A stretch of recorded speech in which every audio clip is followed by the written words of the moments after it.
رو سرنوشت ازم نگیره، میترسه دلم بعد رفتنت بمیره.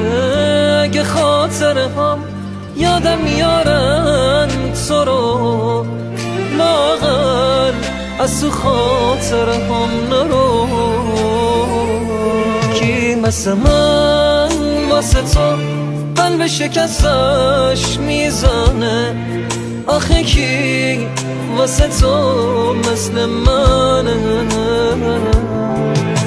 بمون دل من فقط به بودنت خوشه، منو فکر رفتن تو میکشه.